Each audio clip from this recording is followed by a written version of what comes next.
Bem, estamos de volta, esse é o programa Municípios em Ação e hoje nós vamos ter a presença do coordenador do mestrado do Patrimônio, Cultura e Sociedade da Universidade Federal Rural em Nova Iguaçu, professor Otair Fernandes de Oliveira. Professor, muito obrigado pela sua presença aqui no programa Municípios em Ação. Eu que agradeço, bom dia a todos os ouvintes do programa Município em Ação, e é uma honra estar aqui com o nosso grande amigo Antônio Augusto no Museu Vivo de São Bento.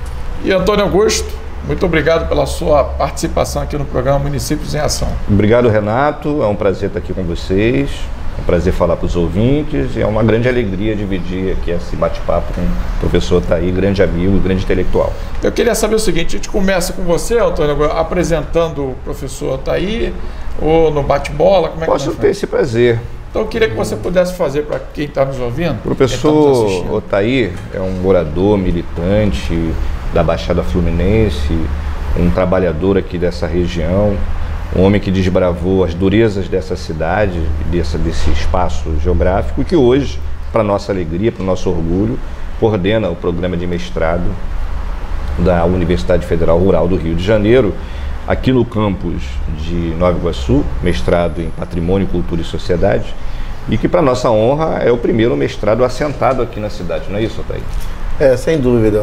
Em primeiro lugar, contar que a nossa trajetória nunca foi fácil, aliás, né, enquanto afrodescendente, afro-brasileiro, negro, nascido no Tuiuti, lá na década de 60, a dona Zilda lá criou 8, vindo para a Baixada desde pequenininho. A Baixada é esse celeiro, né, dessa população, né, berço da população, né, afro-brasileira e também de várias partes do país. E ter uma universidade pública na Baixada Federal sempre foi um sonho nosso, desde a época de estudante, de juventude, lutávamos para isso. E isso chegou, né, com a expansão, com o processo de expansão, né, do governo anterior, do governo do operário, presidente, né, e que em relação ao mapa do ensino superior do país, houve uma grande mudança, e uma delas da política de expansão do curso superior, né, do Reúne, e em consequência disso, a Universidade Federal Rural, cuja sede, a matriz é enceropédica, criou o campus, né, de Nova Iguaçu, chamado Instituto Multidisciplinar. Ali é perto da subida do viaduto da Posse, é isso? Exatamente, ele fica ali, né, do lado, né, de lá, para quem vem do Aeroclube para a Posse, né, passando em frente à Linave, naquele terreno que tem ali antes da subida do viaduto, entendeu? São prédios que passaram, essas instalações foram inauguradas em 2009, mas o Instituto começou a funcionar desde 2006, já utilizando a sala lá do Monteiro Lobato, do Colégio Municipal Monteiro Lobato, e a estrutura administrativa ali na antiga sede da Diocese, da Caritas Diocesana de Nova Iguaçu. Então, e com isso, nós passamos a ter uma universidade pública federal na Baixada que passou a acolher não só, né, o estudante jovem da Baixada Fluminense, mas de todo o estado, inclusive de outros estados, né, da federação, né, do Brasil. Então, você foi muito importante nessa luta, na implementação desse polo, mas eu quero ouvir um pouco mais de você. Você chega aqui na Baixada quando? Fala pra gente um pouquinho da sua trajetória de cidadão, de lutador, de formação, como é que é isso? Conta pra gente um pouco dessa história. Como eu falei, eu nasci no Tuiuti, no Morro do Tuiuti, né? Aliás, a escola de samba foi a grande novidade do carnaval. Que boa novidade. Do carnaval passado, retrasado. E que minha mãe, meu pai era motorista, mamãe doméstica, tiveram 8 filhos, né, no Morro, e vieram pra cá muito cedo. Né? Na década, eu nasci em 61, devemos ter vindo para cá nasci lá no Tuiuti, né? Ali no Estudo da Mulher. Mas veio para Nova Iguaçu? Vim para Nova Iguaçu, na verdade, Mesquita, né? Mesquita, morar na Rua da Vala. Eu e mais 7 irmãos, papai e mamãe, então o total eram 10 em casa. E era um barraco naquela época, não era fácil, né? O morro não tinha luz, né? A gente não tinha água, a gente tinha que carregar água. Estudei ali no Rotary Club, naquela escola, né, estadual, Rotary, né, ali do lado do Mesquita Futebol Clube, e a Rua da Vala ficava a subida para trás ali do Tênis Clube, e também tinha um caminho que dava ali na rua Avenida Brasil, né, que tinha o Clube Potiguar, deve ter lá até hoje, clube de futebol, perto da Coreia, que eu tenho parente lá até hoje. Então, de lá, a minha trajetória do ponto de vista estudantil foi aí, naquela época da criança de rua. Eu fui um excelente, fui muito feliz na infância, né? A gente era pobre, não passava fome e fazíamos tudo que uma criança pobre, né, tem o prazer de fazer, que era brincar na rua, soltar pipa, bola de gude, época das férias, ping-pong. E de lá depois, em 72, nós viemos morar em Santa Eugênia, que estava ali inaugurando um conjunto residencial. Nova Iguaçu, entendeu? Nova Iguaçu. Não, Mesquita nessa época, Nova Iguaçu, detalhe. Tudo é praticamente Nova Iguaçu. Por isso que a gente tem esse carinho com Nova Iguaçu como a cidade mãe da Baixada. Sim, entendeu? E nós viemos para Santa Eugênia, e de Santa Eugênia que nós fomos fazer a nossa trajetória, ensino médio, né, direto patrocínio, pré-vestibular, fui para o quartel, fui militar 7 anos, 11 meses e 21 dias, entendeu? E tenho orgulho de ter isso na minha ficha. E aí eu conheci o curso de Ciências Sociais, então, na FEUC, Fundação Educacional Unificada Campo Grandense. Eu fazia pré-vestibular. Fazia pré-vestibular na equipe, tentamos vestibular naquela época de Ciências Gran Rio, UFRJ, UF, mas não fui ofertado com nenhuma vaga. Era o tempo do Martinho da Vila, passei no vestibular, mas a faculdade é particular, isso mesmo. E na FEUC ali eu fiz 4 anos de Ciências Sociais, foi a minha primeira base, licenciatura plena. Tô aí, me engajei no movimento dos sociólogos, da Associação Profissional do Sociólogo do Rio de Janeiro, e também naquela época nós participávamos das diversas entidades e eventos do movimento negro em relação à luta contra o racismo, a luta, né, em prol da igualdade racial no nosso país por políticas públicas.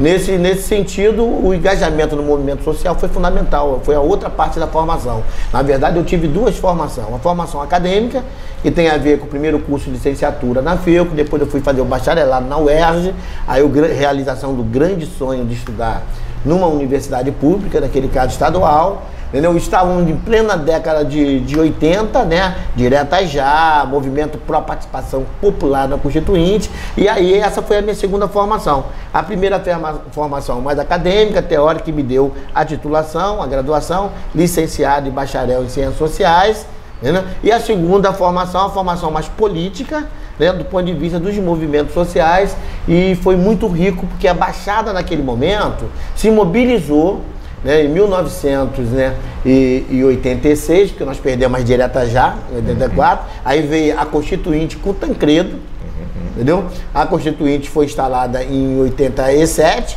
né? E nesse processo da Constituinte, os diversos movimentos sociais, entidades e organizações passaram a fazer plenárias populares, que eram as nossas constituintes populares, e discutiram a temática da mulher, a temática do negro, a temática dos indígenas, a temática dos quilombolas, a temática de criança e adolescente, do menor, porque na época a gente ironizava, tinha 2 tipos de criança, né? A criança, filha de classe média, com escola, família, com as 3 refeições por dia, brinquedo no dia das crianças, e o menor, regido pelo Código de Menores, que ia parar na antiga Funabem, se você lembra disso, e que nessa época da década de 80 foi uma década fantástica do ponto de vista, né, do ganho político e da conquista, né, desse país e dos movimentos em relação à atual Constituição, considerada a Constituição Cidadã, dos direitos sociais, que muitos deles ainda não foram totalmente materializados e hoje, na atual conjuntura política,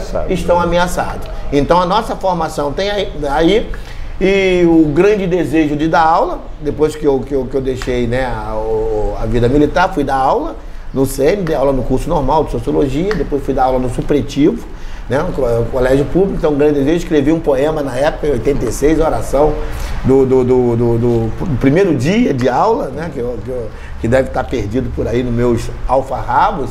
E aí me engajei, me incorporei no magistério. Daí eu não saí mais. Então, desde 83, na verdade, a gente está engajado no magistério, experiência no magistério privado, escolas privadas, nível de ensino médio, escola pública, dei aula na Escola Técnica Visconde de Mauá, ali, né, que agora forma a FAETEC.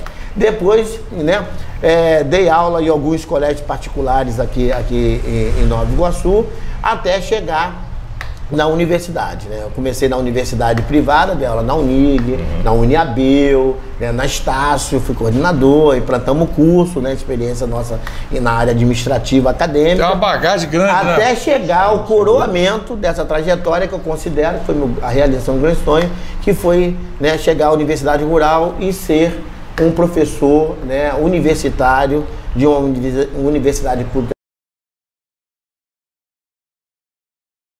no Brasil, e para melhor, uma universidade pública hoje na Baixada, com um campus do qual, como você disse, desde a década de 80 e 90 já havia essa luta quando começou aqueles programas, né, junto com o UF, o FRJ, né, o Rural, de implantar alguns cursos no Monteiro Lobato, época do Luiz Gão, por exemplo. Estudei lá, 97, e a prefeitura de acordo. É isso aí.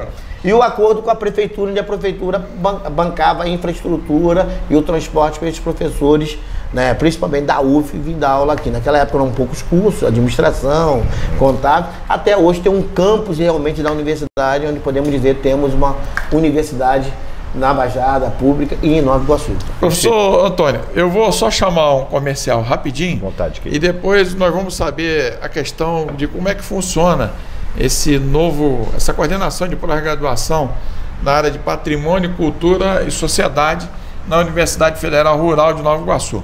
Nós vamos para um rápido intervalo, voltamos já já.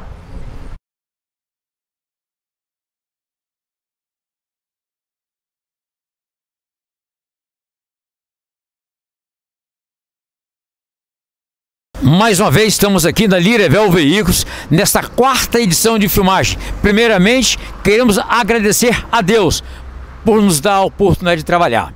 E a você, cliente amigo, que sempre nos dá preferência em adquirir o seu carro conosco. Muito obrigado a todos. Na sequência, vamos aqui. Siena 2012, bonita. Uno 4 portas 2004. CRV 2008, automático, teto solar. Ranger 2099. Para quem tem bom gosto afinado, os da antiga que nem eu.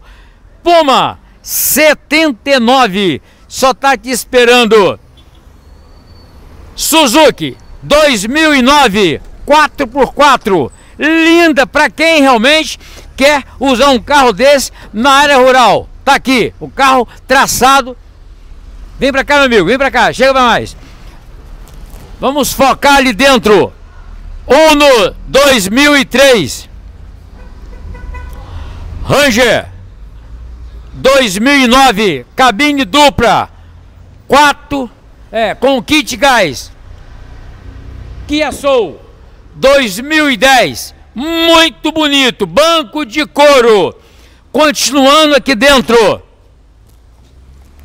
Cepalas Picasso, realmente é um carro que tem tecnologia agregada de primeiro mundo.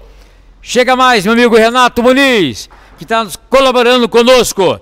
Vectra 2009, Classic 2009.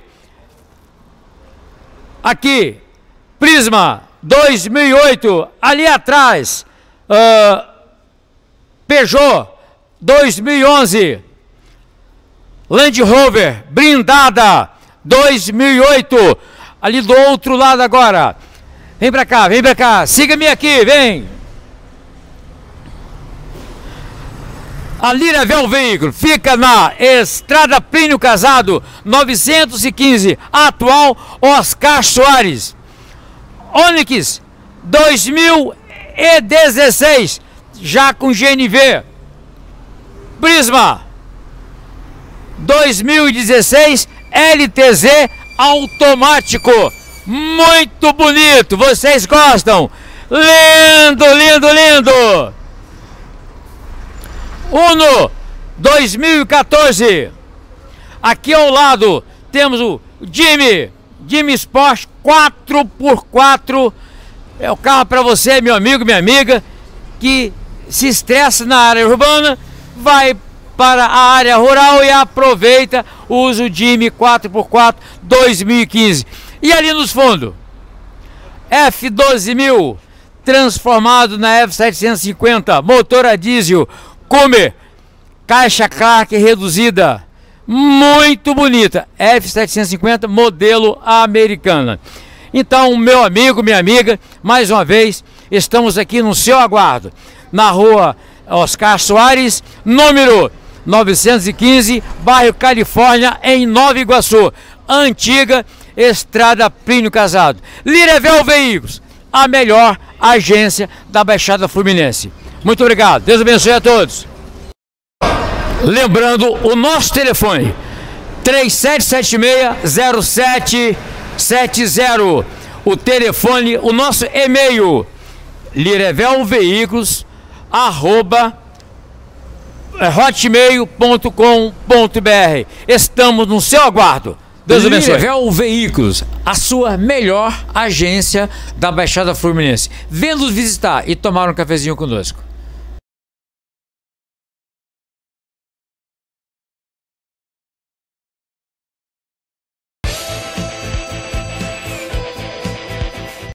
Bem, estamos de volta, esse é o programa Municípios em Ação e hoje nós temos a grata satisfação de estar recebendo aqui no estúdio do programa dois ilustres celebridades na área da cultura e educação, professor Otaí Fernandes de Oliveira, acertei o nome agora, direitinho, ele que é coordenador do mestrado da Universidade Federal Rural de Nova Iguaçu, da área de Patrimônio, Cultura e Sociedade, e também a presença do mestre professor Antônio Augusto Braz, ele é do Museu Vivo do São Bento.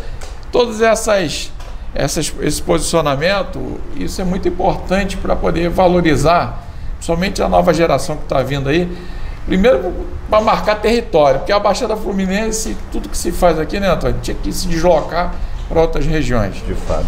A trajetória do professor Otaí, exemplar, né, mostra como é que é difícil, é sofrido o filho do setor popular, das classes populares, ascender socialmente. Mas mostra como é que a formação cultural e intelectual nos possibilita isso. E mostra também que isso não é um sucesso individual, isso precisa de uma coletividade, de uma política pública. Com certeza toda a luta que o professor Otaí passou, e o sofrimento pessoal dele como cidadão, o inspirou a lutar para a implementação de polos, no caso da Universidade Federal Rural do Rio de Janeiro, aqui em Nova Iguaçu, para que permitisse que a juventude da Baixada Fluminense tivesse esse acesso. Quando você fala que você fez a UERJ, eu fico imaginando o que era morar em Nova Iguaçu e fazer a UERJ, né? Então isso deve ter deixado marcas muito profundas em você, a ponto de você tomar como desafio da sua vida essa coisa da implementação. Fala pra gente como é que foi de fato a implementação do polo e, em particular, do programa de mestrado, do laboratório que você coordena também. Acho que é a hora da gente ouvir sobre isso. Né? Antônio, Augusto, você tocou num ponto nevrálgico, né? A trajetória dos alunos, né, negros, pobres, classe popular. A educação nos custa muito caro. Não é à toa que o Brasil é o país das desigualdades. Entendeu? E é um grande equívoco alguém pensar, alguma autoridade pensar que, por exemplo, a universidade não é para todos. Tem que se trabalhar que a universidade seja para todos. Quem não quiser fazer, não faça. Entendeu? Não pode ser uma obrigação, mas tem que ser para todos. Porque tem que ter essa oportunidade. Isso, porque quando se chega ao nível universitário, pressupõe que você já passou por todas as etapas de ensino. Entendeu? Então, um país que se pensa grande, e não é apenas grande em território, mas se pensa grande estrategicamente quanto nação, tem que pensar na perspectiva de universidade para todos. Mesmo que não atinja todos, porque todos não significa 100%. Sim. Então nós podemos falar por nós. Oferecer a todos. Exatamente, né? Podemos falar por nós. Muito difícil. Pegava o último trem, tá? Trabalhava paralelamente, entendeu? Tinha dia que não tinha dinheiro para fazer uma refeição e aí você tem que fazer a escolha, né? Eu me lembro, não sei se você lembra, na central do trem, o antigo paraquedas. Você tinha o suco de laranja e aquele bolo chamado paraquedas. Tu tava com uma fome danada, entendeu? Tu comprava aquele ali que era promoção de R$1,50, tu conhece, né? E tal, batia, entupia, não matava fome, tá entendendo? Mas se mantinha ali. Segurava então isso só nós sabemos. É verdade. Quando eu fui fazer o mestrado, eu fiz o mestrado meu curso eu fiz bacharel e licenciado em Ciências Sociais, a licenciatura na FEUC, bacharelado na UERJ. Depois eu fiz o mestrado em Ciência Política na UF. E eu já estava casado com 2 filhos, ainda tem esse detalhe, entendeu? Eu ia para a UF, pegava aquele Rio Minho, ou às vezes ia Praça 15, barca, E eu contava com um bandejão, para comer no bandejão. Tinha dia que eu chegava lá, o bandejão não estava aberto. Então eu ficava sem comer. Entendeu? Então muita gente não tem ideia disso. Então antes que alguém fale alguma coisa, tem que conhecer essa trajetória, como o Antônio disse. Quer dizer, para nós sempre foi muito difícil. Então não é nenhum presente de Deus, não é nenhuma dádiva divina, nenhuma generosidade de político. É uma facilidade para entendeu? Para é obrigação. Por isso que nós brigamos por políticas públicas sérias, políticas públicas com P maiúsculo. Entendeu? E a principal política pública, nós sabemos, é a educação. Entendeu? É educação associada à saúde e outras áreas. Mas por que é educação? Porque a educação é estratégico. Entendeu? A educação é fundamental, porque quando você aumenta o nível de escolaridade, os estudos e pesquisa colocam para aí, as nações só se desenvolveram porque ampliou-se o campo da educação. Por isso que o curso superior é estratégico. Nós brigávamos desde a década de 60 por curso superior na Baixada, justamente por causa dessa trajetória sacrificante. Porque eu já trabalhava o dia todo. Então, como é que você ia fazer um curso à noite ou um curso aqui? Tu estava cansado, aí obviamente tu tem dificuldade de aprendizagem. Por isso que é importante falar sobre superação. As pessoas que ficam criando dificuldade, achando que você ter cota é uma discriminação, bababá, ele não sabe o que é você ir para uma sala de aula com a barriga vazia. Como é que tu vai se concentrar? E até deslocamento, não tem dinheiro de passagem, como é que você vai para lá? Exatamente. Não, e tem outro lado da moeda que eu acho importante a gente realçar, que é o potencial humano da região. Quer dizer, você não está fazendo um favor para a região, você está, na verdade, oferecendo ao país o potencial humano da região. Quando você priva o jovem, né, classes populares, negro, mestiço, de ter o acesso a uma universidade porque ela está distante, você está privando o país também do potencial daquele jovem. Porque ele pode ser um cientista, ele com certeza será um pesquisador especializado, ele só não poderá ser se ele não tiver acesso ao ensino superior. E está pensando pequeno, né? Está pensando pequeno em termos de Estado-nação, porque se você, se esse jovem ele não avança, ele vai o quê? Ele vai por aqueles trabalhos mais subalternos, mais simples possível, não desenvolve intelectualmente e você compromete todo o país. Então o que acontece, né? Nós temos que ter Pelé na educação. Exatamente, né? Então o que acontece? Então é difícil estudar? É difícil estudar. Por isso que você não conta só com você. Eu não cheguei onde cheguei, né, como você disse, sem ajuda. Agora, sem ajuda e sem a minha força de vontade, sem a determinação. Então, esse debate também sobre, só depende de você, é um debate relativo, não só depende de você. Depende das circunstâncias, das oportunidades, da situação. Por quê? Porque as pessoas podem te estimular ou te colocar para baixo. Isso a gente encarou a vida toda. Então a história desse campus é muito interessante. Por que a rede pública federal de ensino e tecnológica de ensino e nível de ensino médio mudou? Porque houve uma política pública voltada para a expansão, voltada para a inclusão social. Por mais que essa política pública tenha ocorrido com precariedade e merece muitas críticas. Mas pela primeira vez nós tivemos um avanço do ponto de vista institucional, e aí, a partir o quê? Da ideia de metropolização das universidades que já existiam e da interiorização das universidades que já existiam. Então, quando a década de 80, 90, você olha o mapa, a rede pública federal de ensino no país e também do ensino médio tecnológico, você vai ver, a maioria está concentrada no Sudeste, e mesmo no Sudeste ou no Nordeste e outros lugares, nas capitais, nos grandes centros. Ora, o que vai acontecer com essa política de expansão? A expansão vem junto com a desconcentração e com a descentralização. E aí você tem o quê? O surgimento da ideia de campus, né? Mais polo. Né? Substitui a ideia de polo pela ideia de campus. Entendeu? Pela ideia de campo. E muitos desses campos depois vão se tornar o quê? Universidades, não é à toa que tem essa ideia também na Baixada, a gente tem uma universidade específica na Baixada, só que isso está muito distante. Então o que acontece na década de 90 e tal? A partir daquelas iniciativas, daqueles programas que começou lá no Monteiro Lobato, em 97 e tal, no próprio governo Luiz do Gama, alguns cursos da UF, de outra instituição aqui no Monteiro, com professores da universidade, o que aconteceu? Aconteceu a partir da expansão, projetos, acordo entre a universidade, porque a Rural também participava tanto do campus lá de Volta Redonda e de outros campos, segundo informações, e veio então a ideia de a Rural se instalar, né, com o campus de Nova Iguaçu. conseguiu ter naquele momento na Rural um grupo de dirigentes comprometido com isso, né, o reitor e os pró-reitores, e também com uma política nacional, né, voltada e favorável a isso. E aí a demanda social. Eu não estava presente nesse momento, aqui, entendeu? Mas vários colegas nossos, e isso eram demandas nossas.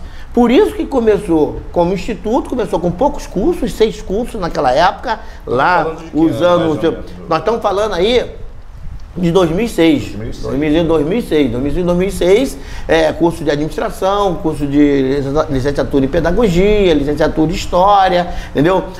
O curso de turismo, já entendeu? No campus atual. Só que naquela época você não tinha ainda o campo, então você alugava prédio, a instituição alugou prédio, acordo com ali a Caritas Diocesana, funcionava a administração em sala de aula. Não, foi quando eu cheguei. Eu chego, na verdade, em 2000, entendeu? Não, ali é o Centro de Formação de Líderes. A Caritas Diocesana era lá perto hoje do Açaí, do antigo Sendão, que agora é um colégio VIP, né? É um colégio pré-vestibular VIP. Então era perto do Monteiro. Então não é à toa que essa articulação e o uso das salas do Monteiro é porque era próxima. Quando eu chego na universidade, né, depois do mestrado, doutorado, fiz meu doutorado na UERJ, em Ciências Sociais, eu chego através de concurso público, foi o momento que mais se teve concurso público para a Universidade Federal da Expansão. Eu acho que isso possibilitou nós, professores negros, mulheres, entrar na universidade, né? Hoje você tem no Campo em Nova Iguaçu talvez o maior número de concentração de professores negros. Hoje eu acho que a Rural tem essa façanha no mesmo campo, e aí no caso da Rural, na própria universidade, né? E isso foi muito importante para nós, porque sem a Expansão possivelmente eu não estaria aqui contando essa história. E aí esse campo em Nova Iguaçu, você tem professores da região e professores que vieram de fora e que também se compromissaram e se apaixonaram pela região. Como você falou, pelo potencial que a região tem. Entendeu? Isso é importante. Agora, professor, por exemplo, esse curso de mestrado em patrimônio, como é que, por exemplo, quem está nos assistindo hoje, poxa, eu queria fazer, como é que eu posso fazer? O que se trata desse trabalho do mestrado em patrimônio, cultura e sociedade? Importante. Com esse processo de expansão, a expansão da graduação, formação de professores, formação de graduado, há necessidade também da expansão da pós-graduação, né? Pós-graduação você tem o lato sensu, os cursos de especialização, entendeu? E você tem o stricto sensu, que é em nível de mestrado e de doutorado. Depois tem até o pós-doutorado, né? Então o que acontece? Um campus, uma universidade, para ser realmente, né, se consagrar no campo não só do ensino, mas também da pesquisa, precisa investir em pesquisa. E em pesquisa é pós-graduação. Então havia já uma demanda por alguns professores da universidade aqui em Nova Iguaçu, a ideia, né, de fomentar a pós-graduação, e a própria Rural também nisso. Então surgiu a pós-graduação, o mestrado em História, que hoje é mestrado e doutorado, mas a sede, né, a matriz desse programa é Seropédica. Surgiram outros programas, né, intercâmbio com Seropédica Nova Iguaçu. Seropédica é o campo central da administração central, e além de Seropédica, a Rural tem um campus também em Três Rios, fruto da expansão. Então a Rural é isso hoje que a gente chama de universidade multicampo, né? Então o que acontecia? A maior parte dos programas de pós-graduação, de mestrado e doutorado, a sede é em Seropédica. Então já havia um interesse de alguns professores, né, aqui do campo em Nova Iguaçu, dentre eles eu, né, e outros colegas do curso de História, do curso de Turismo, entendeu? De a gente ter um programa específico aqui em Nova Iguaçu. E esse interesse, né, começa a ser desenvolvido a partir de um núcleo de pesquisa, de um grupo de pesquisa chamado NUPAM, que liga uma articulação entre alguns cursos de turismo, de história e de arquitetura da Rural, que já vinha fazendo alguns trabalhos em relação à questão do patrimônio edificado aqui na Baixada. E esse núcleo, então, começa a ser o embrião de um debate, de uma discussão, de pensar um programa em patrimônio, entendeu? E patrimônio cultural. E que tivesse esse lastro, né, para poder abranger não só a Baixada, o estado do Rio de Janeiro, para essa área, né, do mestrado e doutorado. Com isso, nós já estávamos à frente do Laboratório de Estudo Afro-Brasileiro e Indígena, criado também em 2006, o professor Assis, com mais outros colegas, e do qual, no momento, eu estava coordenador. Aliás, ainda estou saindo agora da coordenação do LEAFO, por conta da coordenação do programa. E, com isso, com a articulação com esse grupo do NUPAM, juntou-se a outros grupos, inclusive o laboratório, para a gente discutir a questão, trazer para essa questão do patrimônio cultural, o patrimônio cultural ligado à população afro-brasileira da Baixada, que, como o Antônio Augusto sabe, lá o trabalho que eles fazem no Museu Vivo de São Bento e em outros, é rico. A Baixada tem cerca de 3,5 milhões de habitantes, né? E 63,5%, segundo os últimos dados do IBGE, é afro-brasileiro, ou seja, descendente dos africanos escravizados, independente de ser uma pele mais clarinha, uma pele mais escurinha. E aí você tem a história do negro, né, a memória do negro, praticamente foram invisibilizadas na história do país. Então um programa desse era um programa estratégico. Exatamente. Sobre essa memória, sobre essa história. Exatamente. E tirar a invisibilidade disso. Isso. Então nós somamos com esses colegas nossos, né? E criamos, né, depois de um fruto de debate, é um programa interdisciplinar, na área interdisciplinar, é um programa que congrega hoje um total de 14 professores, 16 professores de diferentes áreas de conhecimento, de história, professores do curso de turismo, né? Professores de arquitetura, que aí é intercâmbio junto com Seropédica, mas com a matriz de Nova Iguaçu. Professores do curso de Belas Artes, tá? Do curso de Educação e da área de Ciências Sociais, né, que sou eu. E nós começamos o programa em 2017, com a primeira turma, aliás, foi muito interessante, pela chamada, né, com um programa que oferece em torno de 16 vagas, né, o total de professores, né, para aqueles que desejam fazer o mestrado. Começamos em 2017, já estamos indo aí para o terceiro ano, né, com a entrada agora da quarta turma, porque 2018 teve a entrada no meio do ano. Então é um programa que conta hoje em termos de 30 e poucos, né, mestrando. Entendeu? A gente espera passar essa primeira fase da avaliação. A nossa concentração é na área de patrimônio, memória coletiva e identidades, né? Temos 2 linhas de pesquisa. Estamos para ir para a formação, para a conclusão da primeira turma, que é um programa, o curso de mestrado. Ele, na verdade, é um curso de 24 meses, né? 2 anos. E a gente espera que a partir de março, aí final de fevereiro, a partir de março, vamos ter as primeiras dissertações defendidas, e a gente estimula muito os nossos programas, o quê? Entendeu? Focar os estudos e as pesquisas na Baixada, no estado do Rio de Janeiro, para que a gente aí, quem sabe, futuramente tenha uma escola de produção de conhecimento da Baixada Fluminense. Isso é importante. Daqui a pouquinho nós vamos para um rápido comercial, só para tomar um cafezinho. Eu quero saber mais detalhe de telefone, informação e também informações sobre os trabalhos do Museu Vivo do São Bento. Isso. Vamos rapidinho no intervalo, voltamos já já.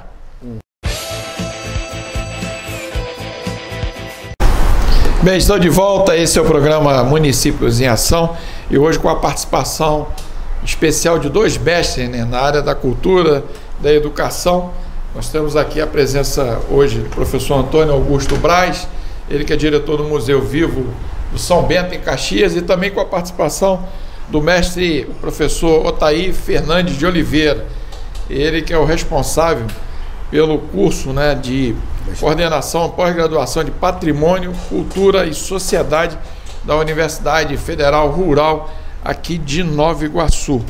Eu, antes de colocar, isso é importante porque todas essas informações, pessoa, como é que eu faço para poder estudar? Mas antes de passar para o professor Otaí, Antônio Augusto, como é que estão os trabalhos no Museu Vivo? Eu tenho acompanhado de perto, o programa tem dado um enfoque. A programação está extensa no Museu Vivo São Bento?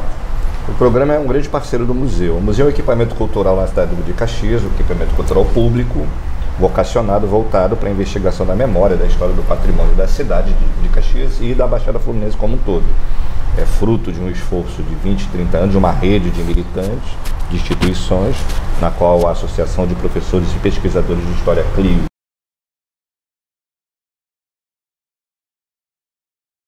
tem uma grande participação, também tem uma grande participação, no qual a Associação de Amigos do Instituto Histórico, lá de Duque de Caxias, tem uma grande participação, tem uma rede de militância voltada para a valorização do patrimônio e da cultura da Baixada Fluminense, do interior do estado do Rio de Janeiro, que tem atuado firmemente. O Museu Vivo do São Bento tem uma programação anual, Um programa específico eu vou apresentar aqui ao meu amigo Renato Muniz, é o programa Municípios em Ação, essa programação. E cabe hoje dizer com muita alegria que a gente está buscando uma parceria mais ativa com os esforços que o campus da Universidade Federal Rural do Rio de Janeiro, aqui em Nova Iguaçu, tem realizado, em particular com o programa de mestrado da área de Patrimônio, Cultura e Sociedade e do Laboratório de Estudos Afro-Brasileiros e Indígenas, coordenados os dois pelo professor Otaí. Então, essa entrevista aqui, ela chama atenção para que a riqueza dessa aproximação, na verdade, Otaí, no desejo da gente fazer essa aproximação desses dois que já se conhecem, que já têm uma relação de militância, de apoio mútuo, mas que agora pretende uma relação mais institucional para aprofundar e para somar nesse campo. Todos estão convidados para conhecer o museu, como sempre, num programa específico que a gente vai falar sobre ele, e a gente quer ouvir do Otaí o que ele acha dessa possibilidade de aproximação, como é que o laboratório, como é que o programa, que a gente quer saber também, né, Renato? Vai ter uma aula inaugural agora da abertura da próxima turma, não é isso? Isso. A gente quer saber dessas coisas, dessa aproximação e dessa dinâmica agora do programa de mestrado nesse semestre aqui no Renato Muniz e Antônio Augusto, acho que o que vocês colocaram agora é o que faz sentido a gente ter um programa, ter uma universidade na região. Eu costumo dizer, entendeu, que um programa de pós-graduação ou de graduação ou projeto de pesquisa, qualquer instituição que se pretende produzir conhecimento, né, ele tem que priorizar a região. Não que ele tem que ficar restrito à região, mas é fundamental, né, que através dessas pesquisas a gente mostre o potencial da região. A gente conhece o potencial da Baixada na área da cultura, né, na área da agricultura, na área da pecuária, entendeu? Na área dos serviços, na área da classe artística da Baixada. A Baixada é um celeiro de compositores, artista plástico, músico. Então, quando é que isso vai ganhar visibilidade, maior esse potencial ganhar tempo? Você tendo uma universidade. A universidade é a alavanca do desenvolvimento. Qualquer lugar que tem uma universidade, entendeu? A região em torno da universidade tem que se desenvolver junto com ela. Esse é o papel social que cumprimos. Então, a gente tem que chamar a atenção disso para os nossos colegas de diferentes cursos, do programa de História, do programa de Geografia. Muitos programas já têm articulações, convênio, cooperação técnica, o próprio PPG-PAX, né? Através lá do grupo de professores que lida com a questão do turismo, da arquitetura, já tem proximidade com as prefeituras, já tem proximidade com alguns grupos dos municípios da Baixada. Então é muito legal essa coisa do município em ação, né? Onde é que eles estão em ação, e que precisarem, tem uma instituição universitária que tem alunos, tem professores, tem todo o potencial intelectual, um capital cultural que pode estar a serviço da comunidade e da sociedade Baixada. Então isso é muito importante, tanto para nós que esperamos com que a sociedade, os grupos, os governos cheguem até nós, e como também para a comunidade e os diferentes grupos e movimentos que estão na Baixada, que também esperam que a universidade troque, ou seja, promover essa interação é fundamental. Por isso que de um tempo para cá nosso programa é novo, né? E por conta disso a gente vem, alguns professores do programa e no próprio colegiado do programa, né, através também de aluno, a gente vem puxando e buscando proximidade com alguns grupos. Entendeu? Temos agora no momento uma cooperação com o IFAM Nacional sobre processo de tombamento de terreiro, entendeu? De matriz africana. Olha, a Baixada é um celeiro, entendeu? Dizem, inclusive, que tem mais terreiro do que na Bahia, mas esse não é o caso. Isso é uma polêmica. É uma polêmica, que aí envolve também todo tipo, né? Desde candomblé, as diferentes nações no candomblé, a Umbanda, etc. Não, mas não é o caso. O importante é que você tem, né, esse acervo, esse bem cultural, né, promovido por esses segmentos, invisibilizados, e que a universidade, agora nesse projeto do TEG-FAM, nós estamos discutindo, dialogando com o terreiro no sentido da questão do tombamento. Então, o que eu vejo? Você tem um museu, né, como o Museu Vivo de São Bento, na Baixada, que tem uma história, e eu conheço essa história, Antônio Augusto, né? Eu sou um fã do museu, não mais do que parceiro, eu sou um fã do museu, né? Desde quando vocês começaram, faziam aqueles encontros, inclusive junto com a Felduc, aí tem que lembrar da própria Felduc, do trabalho que vocês têm. A última vez que eu fui, o trabalho em relação ao Dagomeia que vocês têm, a questão da arqueologia na Baixada, ou seja, se alguém pode falar do ponto de vista, né, arqueológico, antropológico, né, socioantropológico, sobre a população da Baixada, é o Museu Vivo de São Bento. Tem um acervo fantástico. Inclusive, eu entrevistei vários alunos, inclusive da Alemanha, da França. Às vezes é mais divulgado no exterior do que na própria região do estado. Aliás, que é uma questão no Brasil, né? A gente verdade, consegue projeção. Então, quando eu já tinha essa vontade há muito tempo, entendeu? De buscar essa articulação. Mas cada um tem as suas vidas, todo mundo ali, o museu também. E quando o Antônio Jorge, no ano passado, né, naquele debate, naquela aula inaugural... quando ele me chama de Antônio Jorge. Não, desculpe. É um grande amigo meu e dele. Aliás, amigo nosso, um abraço. Que, aliás, nos inspira enormemente. É um modelo de vida pra gente, professor Antônio Jorge. Grande professor de Fico muito feliz quando ele me chama de Antônio Jorge. E um abraço pro Antônio Jorge e tal. Antônio Jorge Matos, um grande amigo nosso, um modelo para nossa vida. Exato. Então, quando o Antônio Augusto trouxe os alunos, inclusive da pós-graduação, né, e nos procurou, cara, eu falei, aquilo foi entendeu? Aquilo caiu como uma luva, entendeu? Como uma luva. E agora nós estamos pensando, né, Antônio, de começar esse diálogo, né, final de março, vou propor meu corpo docente, vou propor os alunos, nós vamos lá no Museu Vivo fazer uma roda de conversa, já como uma atividade, para a gente nos conhecer, começar a trocar e pensar como institucionalmente a gente estabelece, então, esses acordos de cooperação, para que a partir desse momento, né, o museu também seja integrado ao nosso programa e o nosso programa trabalhe também com o museu e outros museus e outros centros de memória e outros grupos. E isso, todos nós seremos beneficiados com essa expertise do museu, com esse trabalho que o museu já faz, entendeu? E também com a chancela da universidade do programa de mestrado. Até porque nós estamos pensando lá na frente o quê? O doutorado. Sim. Tranquilo. Entendeu? Professor, então, alerta aí. Eu só quero reforçar, porque quem está nos assistindo, poxa, eu queria participar, eu quero fazer o curso, eu quero saber mais. O telefone lá do Instituto Multidisciplinar do Campo Nova Iguaçu, me corrija, da UFRJ é o 3812-9545. Correto. Né? Eu só não vou botar agora aqui o e-mail, que é gigante, mas eu vou botar nos créditos embaixo para poder entrar em contato. Então pode ligar para lá. Não, o e-mail de você botar lá. O e-mail, na verdade, é tudo junto, em minúsculo. Secretaria PPGPax. Não tem pra ele. ufrrj@gmail.com.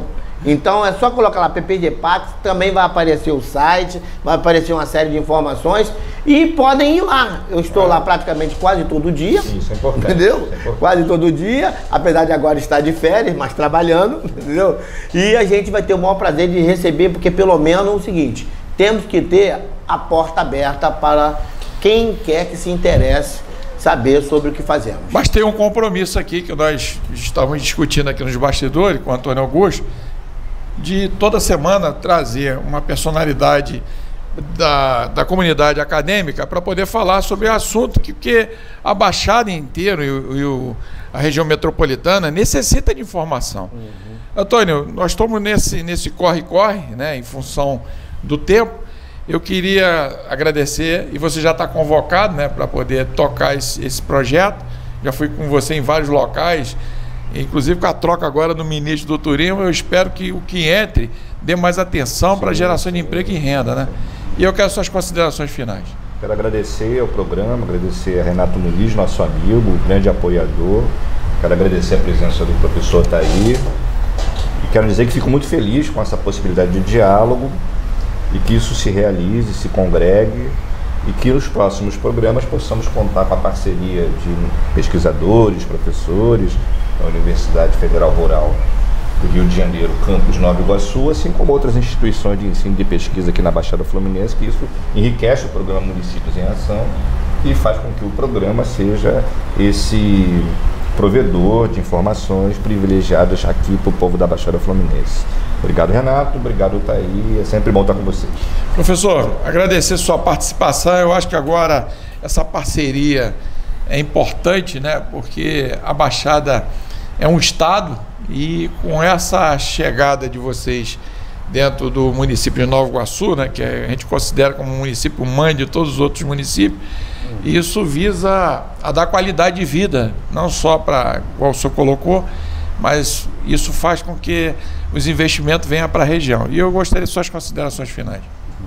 Na verdade, Renato Muniz, né, Antônio Augusto, eu em nome do programa de pós-graduação em Patrimônio, Cultura e Sociedade e do Laboratório de Estudo Afro-Brasileiro Indígena, né, eu aqui agradeço, porque é uma articulação, é uma interação que a gente precisa. Eu sou um crítico do problema de comunicação na região e na Baixada. Eu costumo dizer que não adianta só a universidade colocar no site e tal. Eu acho que abrir esse canal de diálogo com diferentes, né, grupos, né, da imprensa, e aí, um canal, né, Município em Ação, notícia, utilidade, entrevista, esporte, e aí a cultura. Então a gente se propõe junto com vocês, contribuindo, né, no desenvolvimento desse programa na área da informação, do conhecimento, da cultura, e com certeza vou levar isso para os meus pares do programa, na reunião do colegiado, vou levar também para a universidade, para o campus de Nova Iguaçu, que temos curso de Direito, curso de Geografia, curso de Turismo, que é nota 5 da CAPES, vocês falaram nota 5 da CAPES, para que esses coordenadores, se não eles presentes aqui, mas algum professor de referência, temos várias pesquisas, e aí estabelecer, né, essa parceria com esse canal, eu vejo como um grande avanço, entendeu? Para que a comunicação na Baixada e para que a informação também, a visibilidade da universidade, e que é um direito, o conhecimento é um direito de todos, principalmente dos jovens na Baixada Fluminense, possa realmente ter o seu lugar. Então eu agradeço por essa oportunidade e vamos estar juntos. Tá ok. Só para poder, o reitor geral da Universidade Federal Rural de Nova Iguaçu.